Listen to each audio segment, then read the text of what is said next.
ರಾಜ್ಯದಲ್ಲಿ ನಡೆದ 3 ಕ್ಷೇತ್ರಗಳ ಉಪಚುನಾವಣೆಯ ಫಲಿತಾಂಶ ಹೊರಗೆ ಬಿದ್ದಿದೆ. 3 ಚುನಾವಣೆಗಳಲ್ಲಿ ಅಚ್ಚರಿಯ ಫಲಿತಾಂಶ ಹೊರಗಡೆ ಬಿದ್ದಿದ್ದು ಬೊಂಬೆನಾಡು ಚನ್ನಪಟ್ಟಣ. ಯೋಗೇಶ್ವರ್ ಪ್ರಚಂಡ ಗೆಲುವನ್ನು ಸಾಧಿಸಿದ್ದಾರೆ. ಚನ್ನಪಟ್ಟಣದಲ್ಲಿ ಶಸ್ತ್ರತ್ಯಾಗ ಮಾಡಿದ್ರು ಯೋಗೇಶ್ವರ್ ಅನ್ನೋ ಮಾತುಗಳನ್ನು ನಾವು ಚುನಾವಣೆಯ ಮರುದಿನ ಕೇಳಿಸ್ಕೊಂಡಿದ್ವಿ. ಆದ್ರೆ ಮಾಜಿ ಮುಖ್ಯಮಂತ್ರಿಗಳ ಮಗನನ್ನೇ ಸಿಪಿ ಯೋಗೇಶ್ವರ್ ಮಣ್ಣು ಮುಕ್ಕಿಸಿದ್ದಾರೆ. ಅಭಿಮನ್ಯುವನ್ನ ಕಟ್ಟಾಕೋದಕ್ಕೆ ಕಾಂಗ್ರೆಸ್ ಮಾಡಿಕೊಂಡಿದ್ದ ಮಾಸ್ಟರ್ ಪ್ಲಾನ್ ವರ್ಕ್ ಆಗಿದೆ. ಯೋಗೇಶ್ವರೇ ಸೂತ್ರಧಾರ. ಡಿಕೆ ಬ್ರದರ್ಸ್ ರಣವ್ಯೂಹವ ಸಕ್ಸಸ್ ಆಗಿದೆ. ರಾಮನಗರ ಜೆಡಿಎಸ್ ಮುಕ್ತ ಆಗಿದೆ. ನಿಖಿಲ್ಗೆ ಹ್ಯಾಟ್ರಿಕ್ ಸೋಲು. ಹಾಗಾದ್ರೆ ಸೈನಿಕ ಯೋಗೇಶ್ವರ್ ಕೈ ಹಿಡಿದಿದ್ದು ಹೇಗೆ, ಕೈ ಹಿಡಿದಿದ್ದೇನು ಮತ್ತು ಗೆದ್ದಿದ್ದು ಹೇಗೆ? ಯೋಗೇಶ್ವರ್ ಗೆಲುವಿಗೆ ಪ್ರಮುಖ ಕಾರಣಗಳು ಏನೇನು? ಯೋಗೇಶ್ವರ್ ಹೇಗೆ ಗೆದ್ರು? ಒಂದು ಸ್ವಂತ ವರ್ಚಸ್ಸು. ನಾವು ಈಗಾಗಲೇ ಮಾತಾಡಿದ್ವಿ, ಯೋಗೇಶ್ವರ್ಗೆ ಅವರದ್ದೇ ಆದಂತ ಒಂದಿಷ್ಟು ಮತಗಳಿದೆ ಅಂತ. ಅದ್ರ ಜೊತೆಗೆ ಒಕ್ಕಲಿಗ ಮತಗಳು ಅವರು ಕೈ ಹಿಡಿದಿರಬಹುದು. ಮತ್ತು ಯೋಗೇಶ್ವರ್ ಅವರಿಗೆ ಒಂದು ದೊಡ್ಡ ಮಟ್ಟದಲ್ಲಿ ಸಪೋರ್ಟ್ ಆಗಿದ್ದು ಅಹಿಂದ ಮತ್ತು ಅಲ್ಪಸಂಖ್ಯಾತ ಮತಗಳು. ಕಾಂಗ್ರೆಸ್ ಹೆಸರಿನಲ್ಲಿ ಬಂದಂತ ಆ ಎಲ್ಲ ಮತಗಳು ಅವರ ಒಟ್ಟು ಮತ ಪ್ರಮಾಣವನ್ನ 1 ಲಕ್ಷ ದಾಟಿಸ್ತು. ಅನುಕಂಪ 2 ಬಾರಿ ಸೋತಿದ್ದಾರೆ. 3ನೇ ಬಾರಿ ಟಿಕೆಟ್ ಬೇಕು ಅಂತ ಬಿಜೆಪಿ ಮತ್ತು ಜೆಡಿಎಸ್ ನ ಪಾಳ್ಯದಲ್ಲಿದ್ರೆ ಕೊನೆ ಹಂತದಲ್ಲಿ ಅವ್ರು ಕೈ ಬಿಟ್ಬಿಟ್ರು. ಕೊನೆ ಹಂತದಲ್ಲಿ ಟಿಕೆಟ್ ಕೊಡದೆ ಅವರಿಗೆ ವಂಚಿಸಿ ಬಿಟ್ರು ಅನ್ನುವಂಥ ಅನುಕಂಪ ಬಹಳ ದೊಡ್ಡ ಮಟ್ಟದಲ್ಲಿ ವರ್ಕೌಟ್ ಆಗಿದೆ.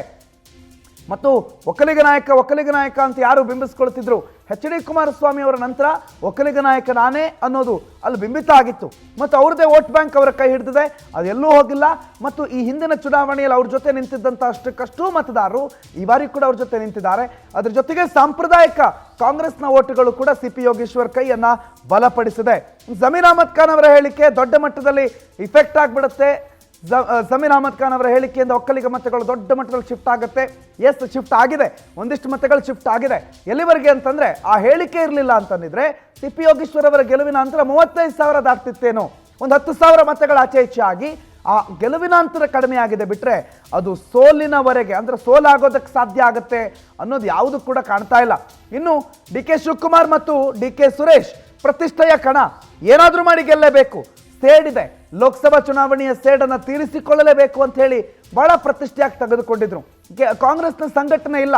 ಕಾಂಗ್ರೆಸ್ ಒಬ್ಬ ಸಾಮಾನ್ಯ ಅಭ್ಯರ್ಥಿಯನ್ನು ನಿಲ್ಲಿಸಿದ್ರೆ ಅವ್ರಿಗೆ ಬರೋದನ್ನು 15,000 ಓಟ್ಸು. ಕಳೆದ ಚುನಾವಣೆಯಲ್ಲೂ ಬಂದಿದ್ದು 15,000 ಓಟು. ಈ ಇಬ್ಬರು ಅಭ್ಯರ್ಥಿಗಳ ನಡುವಿನ ಡಿಫರೆನ್ಸ್ ಓಟ್ ಏನಿದೆ ಅದು ಕಾಂಗ್ರೆಸ್ನ ಓಟ್ ಆಗಿತ್ತು. ಆದರೆ ಈ ಬಾರಿ ಕಾಂಗ್ರೆಸ್ ಇದನ್ನ ಪ್ರತಿಷ್ಠೆಯಾಗಿ ತೆಗೆದುಕೊಳ್ತು. ಡಿ ಕೆ ಶಿವಕುಮಾರ್ ಮತ್ತು ಡಿ ಕೆ ಸುರೇಶ್ ಈ ಬಾರಿ ಗೆಲ್ಲಲೇಬೇಕಂದ್ರು. ಡಿ ಕೆ ಶಿವಕುಮಾರ್ ಸ್ವತಃ ಕ್ಷೇತ್ರದಾದ್ಯಂತ ಓಡಾಡಿ ನಾನೇ ಅಭ್ಯರ್ಥಿ, ನೀವು ಹಾಕೋ ಮತ ನನಗೆ ಹಾಕೋ ಮತಗಳು ಅಂತಂದ್ರು. ಅದ್ರ ಜೊತೆಗೆ 500 ಕೋಟಿವರೆಗೆ ಅನುದಾನವನ್ನು ತಂದುಕೊಟ್ರು. ಸೊ ಈ ಪ್ರತಿಷ್ಠೆ, ಶ್ರಮ ಇವೆಲ್ಲವೂ ಕೂಡ ಡಿ ಕೆ ಸಹೋದರರ ಈ ಗೆಲುವಿಗೆ, ಅರ್ಥಾತ್ ಸಿ ಪಿ ಯೋಗೇಶ್ವರರ ಗೆಲುವಿಗೆ ಬಹಳ ಪ್ರಮುಖವಾಗಿ ಕಾರಣ ಆಯಿತು. ಮತ್ತು ಡಿ ಕೆ ಶಿವಕುಮಾರ್ ಅದು ಎಷ್ಟು ಸಲ ಚನ್ನಪಟ್ಟಣಕ್ಕೆ ಹೋದ್ರು ಅನ್ನೋದು ನಿಮಗೆ ಗೊತ್ತೇ ಇದೆ. ಎಷ್ಟು ಸಲ ಚನ್ನಪಟ್ಟಣಕ್ಕೆ ಹೋದ್ರು, ಎಷ್ಟು ಸಲ ಚನ್ನಪಟ್ಟಣದಲ್ಲಿ ಹೋಗಿ ನಿಂತರು, ಕೆಲಸ ಮಾಡಿದ್ರು, ಇವೆಲ್ಲವೂ ಅವರು ಕೈ ಹಿಡಿದಿದೆ. ಮತ್ತು ಇತ್ತೀಚೆಗೊಂದು ಉದ್ಯೋಗ ಮೇಳ ಮಾಡಿದ್ರು. ಆ ಉದ್ಯೋಗ ಮೇಳದ ಇಫೆಕ್ಟ್ ಕೂಡ ಬಹಳ ದೊಡ್ಡ ಮಟ್ಟದಲ್ಲಿ ಫಲ ಕೊಟ್ಟಿದೆ. ಇನ್ನು ಒಕ್ಕಲಿಗ ವೋಟ್ ಬ್ಯಾಂಕ್ ಪಾಲಿಟಿಕ್ಸ್ ಕೈ ಹಿಡಿದಿದೆ. ಚನ್ನಪಟ್ಟಣಕ್ಕೆ ಎದುರು ಡಿ ಕೆ ಶಿವಕುಮಾರ್ ಸಿಎಂ ಆಗ್ತಾರೆ ಅನ್ನೋದು ಕೂಡ ಅಲ್ಲಿನ ಜನರ ಓಟು ಕಾಂಗ್ರೆಸ್ಗೆ ಬರೋದಕ್ಕೆ ಪ್ರಮುಖ ಕಾರಣವಾಗಿ ಕಾಣಿಸ್ಕೊಂಡಿದೆ. ರೂಪೇಶ್ ಈ ಬಗ್ಗೆ ಮಾಹಿತಿ ಕೊಡ್ತಾರೆ, ನೇರ ಸಂಪರ್ಕದಲ್ಲಿ ಜಾಯ್ನ್ ಆಗಿದ್ದಾರೆ. ರೂಪೇಶ್, ನಿಖಿಲ್ನ ಸೋಲ್ನ ನಂತರ ರಾಮನಗರ ಜೆಡಿಎಸ್ ಮುಕ್ತ ಆಗಿದೆ. ಕಾಂಗ್ರೆಸ್ ಬಹಳ ದೊಡ್ಡ ಮಟ್ಟದಲ್ಲಿ ಗೆದ್ದಿದೆ. ಗೆಲುವಿಗೆ ಕಾರಣಗಳೇನು ಅನ್ನುವಂಥ ಚರ್ಚೆಗಳು ಆರಂಭ ಆಗಿದೆ. ಯೋಗೇಶ್ವರ್ ಮೊದಲ ಹಂತದಲ್ಲಿ ಹೇಳಿದ್ರು, ನಾನು ಕೈ ಚೆಲ್ಬಿಟ್ರು, ಶಸ್ತ್ರತ್ಯಾಗ ಮಾಡಿಬಿಟ್ರು ಅನ್ನೋ ರೀತಿಯಲ್ಲಿ ಮಾತಾಡಿದ್ರು.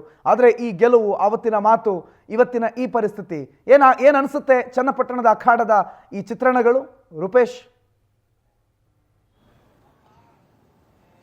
ಪ್ರಣೋತ್, ಚನ್ನಪಟ್ಟಣದಲ್ಲಿ ಯೋಗೇಶ್ವರ್ ಗೆಲುವು ಸಾಕಷ್ಟು ಚರ್ಚೆಯನ್ನು ಹುಟ್ಟು ಹಾಕಿದೆ. ಯಾಕಂತ ಹೇಳಿದ್ರೆ ಯೋಗೇಶ್ವರ್ ಅವರು ಮೊದಲು ಚುನಾವಣೆ ಪೂರ್ವದಲ್ಲಿ ಯೋಗೇಶ್ವರ್ ಅವರು ಬಿಜೆಪಿ ಸ್ಪರ್ಧೆ ಮಾಡೋದ ಕ್ಲಿಯರ್ ಆಗುತ್ತೆ ಅಂತೇಳಿ ಜೆಡಿಎಸ್ ಯಾರಿಗೆ ಟಿಕೆಟ್ ಕೊಡುತ್ತೆ, ಜೆಡಿಎಸ್ ಸಪೋರ್ಟ್ ಮಾಡುತ್ತಾ ಅನ್ನೋಂತ ಚರ್ಚೆಗಳಾಯ್ತು.